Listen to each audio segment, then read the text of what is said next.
My girlfriend told me I was an anchor holding her back from living her life. So I cut the rope and let her sail away. It's been a month, and the storm of messages from her and her entire social circle hasn't stopped, all demanding to know why I'm being so cruel and unwilling to work on us. But I didn't leave because we had problems. I left because she made it crystal clear that I and our relationship were the problem. Isabelle and I had been together for just over 3 years. We met in our final year at university. Two slightly awkward, overly serious students who found solace in each other's quiet company. I'm David, by the way. We were both 27, building our careers in the same city, and for a long time, I thought we were building a life together. She's a graphic designer, vibrant and creative, and I'm a software engineer, more methodical and reserved. We balance each other out, or so I thought. She has a tight-knit group of friends from her hometown, a place called Oak Creek, a 6-hour drive away. There were 4 of them: Sophie, Liam, Noah, and the one who always set my teeth on edge, Aiden. They'd been inseparable since high school, a bond forged in teenage drama and small-town boredom. I'd always supported her friendships. I'm not a jealous guy. I have my own friends, my own life. But with this group, especially after they all finished college and moved to different cities, their reunions became these sacrosanct pilgrimages, and I started to feel like an outsider in my own relationship. Aiden was the ringleader, charismatic, loud, the kind of guy who commanded a room simply by refusing to be ignored. He had a comment for everything, a joke that was always at someone else's expense, and a proprietary air towards Isabelle that made my skin crawl. He'd call her Belle, a nickname no one else used, and he was always the first to like and comment on her social media posts, usually with some inside reference that excluded me. Liam was dating a nice girl named Hannah, and Noah was quiet, mostly going with the flow. But Aiden was a force of nature, and he seemed to have Isabelle caught in his gravitational pull. The trouble started in earnest about 8 months ago. The Oak Creek crew, as they called themselves, decided to plan a massive 2-week trip to Thailand. It was a dream they'd had since they were teenagers, and now that they were all making decent money, they were going to make it happen. Isabelle was ecstatic.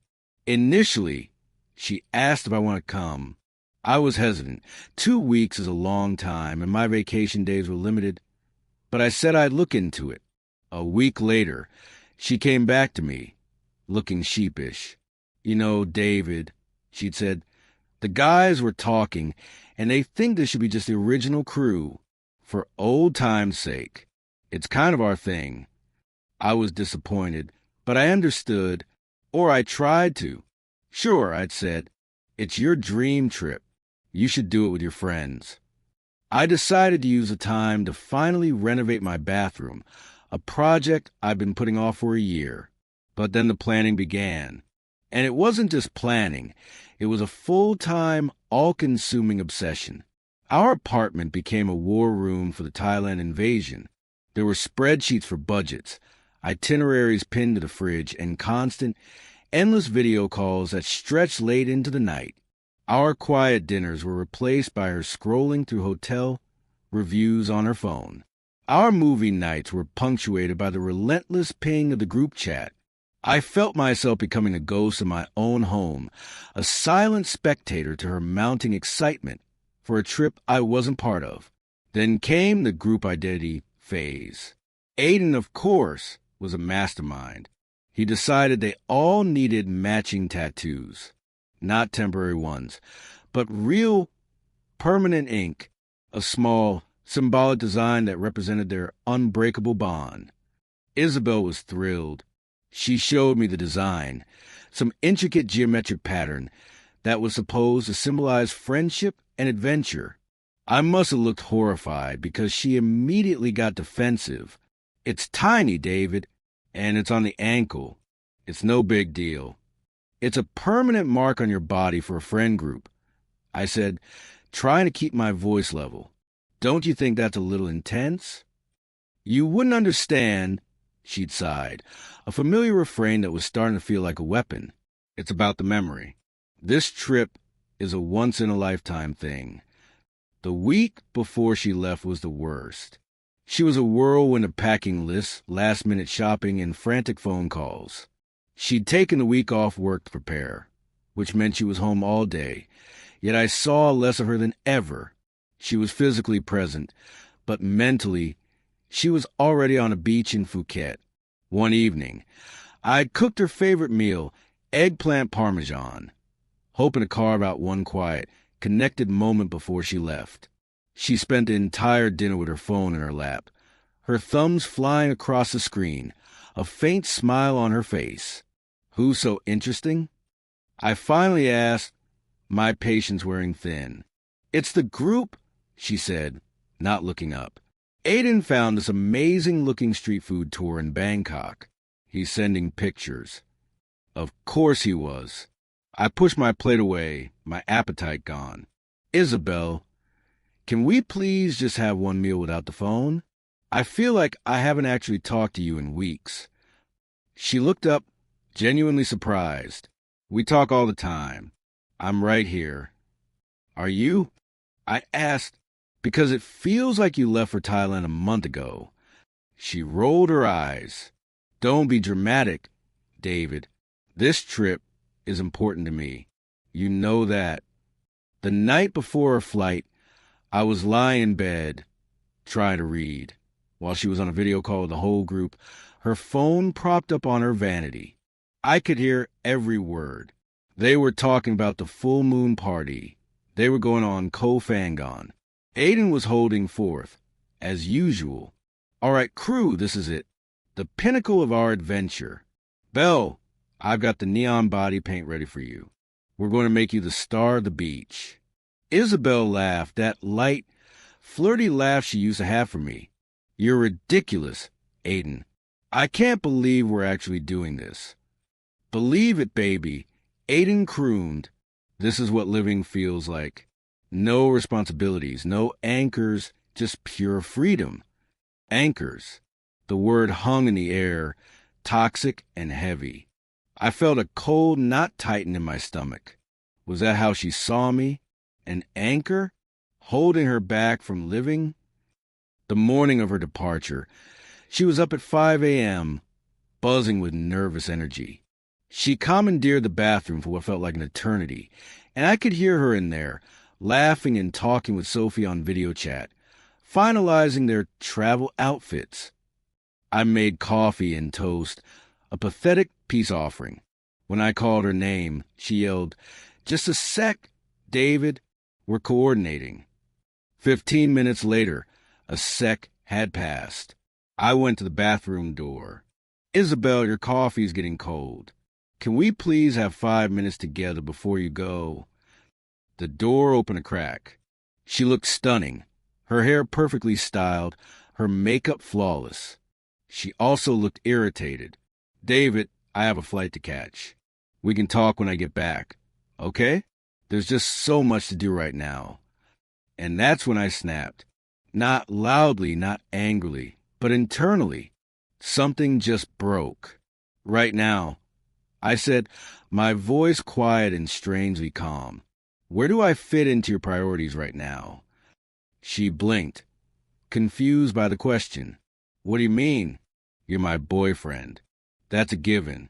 But this, she gestured her phone to her packed bags. This is happening right now. This is immediate. So our relationship isn't immediate? I asked. It's just a background constant, like gravity. Don't put words in my mouth, she said, her voice sharpening. You're being needy. I'm allowed to have this. I'm allowed to be excited. You're my anchor, David. You're supposed to be my stable, secure thing while I go out and have adventures, not another source of stress. There was again, anchor. She said it like it was a compliment, a term of endearment, but all I heard was dead weight. A thing that sits at the bottom of the sea, holding a ship in one place, preventing it from sailing into the storm, yes, but also keeping it from discovering new shores. I looked at her, at this beautiful, excited woman who saw my love as a weight, and I knew I was done. Okay, I said, my voice still eerily calm. I understand. Have a great trip, Isabelle. She smiled, relieved I had come to my senses. Thank you. I'll call you when we land in Bangkok.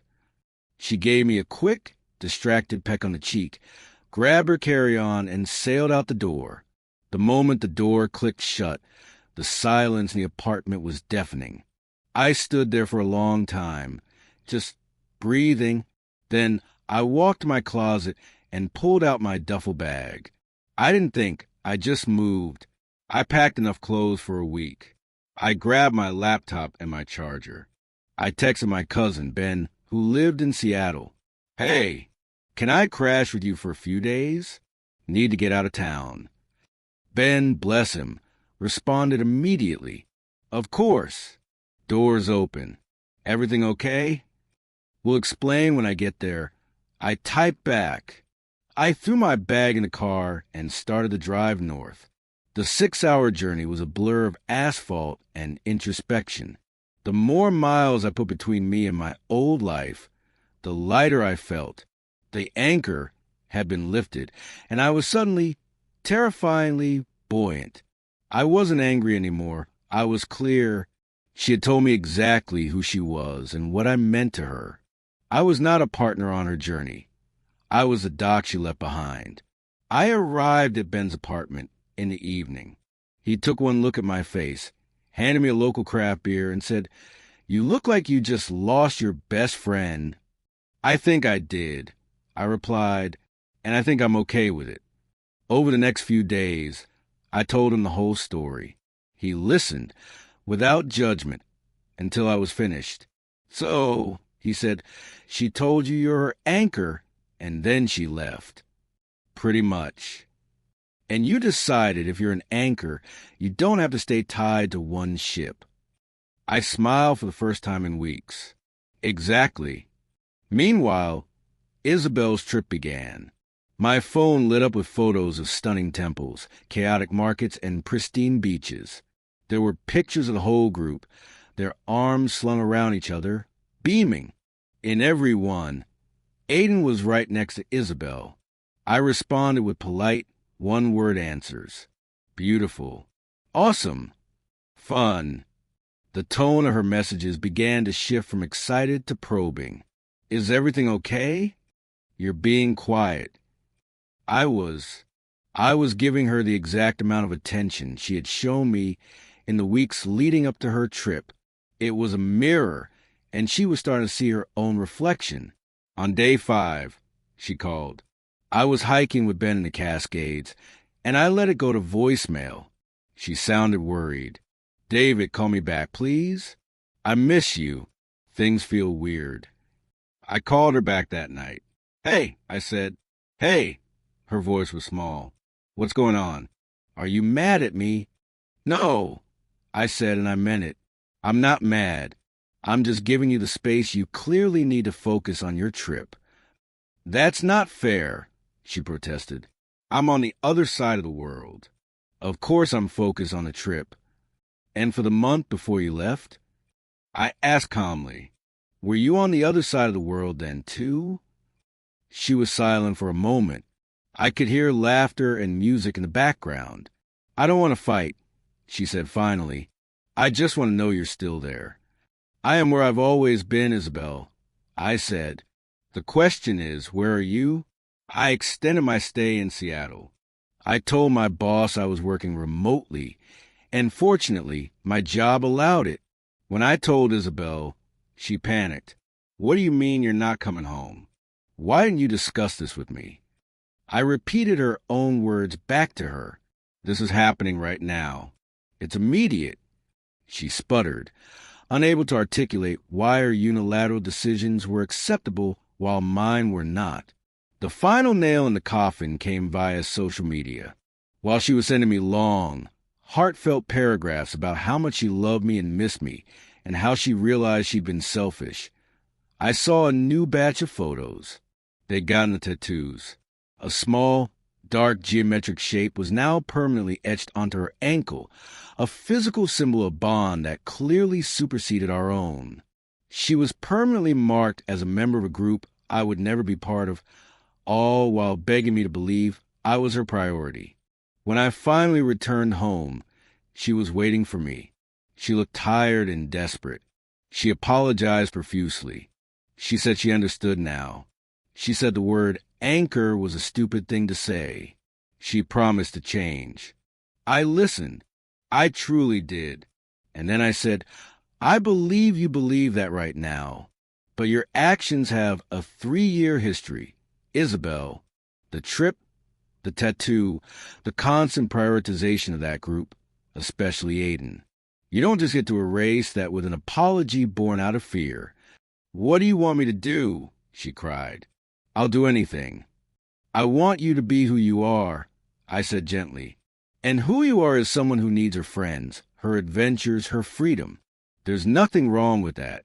But who I am is someone who needs a partner who actively chooses me, not just when it's convenient, but consistently. We're incompatible. We broke up that night. The fallout was immediate and intense. Her friends, led by Aiden, of course, bombarded me with messages. I was controlling. I was insecure. I couldn't handle a strong, independent woman. It was all noise. The most telling part? A week after we broke up, I saw a post from Sophie. The Oak Creek crew was already planning their next adventure, a ski trip in Colorado, and Isabelle was actively involved in the group chat, sending links to rental cabins and lift tickets. She was heartbroken over losing me, but not heartbroken enough to pause the very dynamic that caused a rupture. Her final message to me, sent just a few days ago, read, I hope you find whatever it is you're looking for. I guess I wasn't enough of an adventure for you. I didn't respond. She still didn't get it. It was never about adventure. It was about being chosen. It was about being a destination, not a poor call. Letting her go wasn't an act of cruelty. It was the ultimate act of respect for both of us. I set her free to sail her seas, and in doing so, I finally set myself free from the ocean floor.